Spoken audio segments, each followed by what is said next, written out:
رخ کرتے ہیں ڈیرہ غازی خان کا، جہاں غازی نیوز کے بیورو چیف عبدالمجید سنجرانی کی رپورٹ کے مطابق ڈی پی او محمد علی وسیم کی ہدایت پر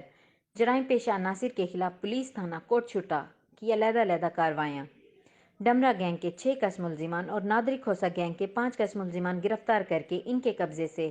10 عدد موٹر سائیکلیں، ریکوری کی مد میں رقم 2,08,000 روپے، 1 عدد پسٹل برآمد کر لیا گیا۔ تفصیلات کے مطابق ایس ایچ او تھانہ کوٹ چھٹا عمران حمید نے بہترین کارروائی عمل میں لاتے ہوئے 2 مختلف گینگز ڈمرا گینگ اور نادری کھوسہ گینگ کے سربراہ سمیت ملزمان کو گرفتار کر لیا۔ نادری کھوسہ گینگ کے سربراہ روشن عرف کاشف ولد عبدالرشید سمیت ملزمان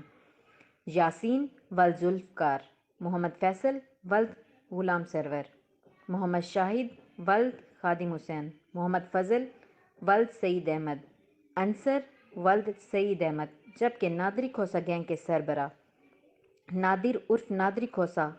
ولد خادم حسین سمیت ملزمان بابر حسین ولد خادم حسین، محمد ندیم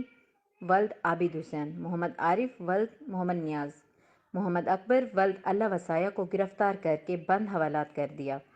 گرفتار کیے گئے تمام ملزمان کے قبضے سے 10 عدد موٹر سائیکل، ریکوری کی مد میں رقم 2,08,000 روپے اور 1 عدد پسٹل برآمد کر لیا گیا۔ تمام ملزمان سے مزید تفتیش جاری ہے۔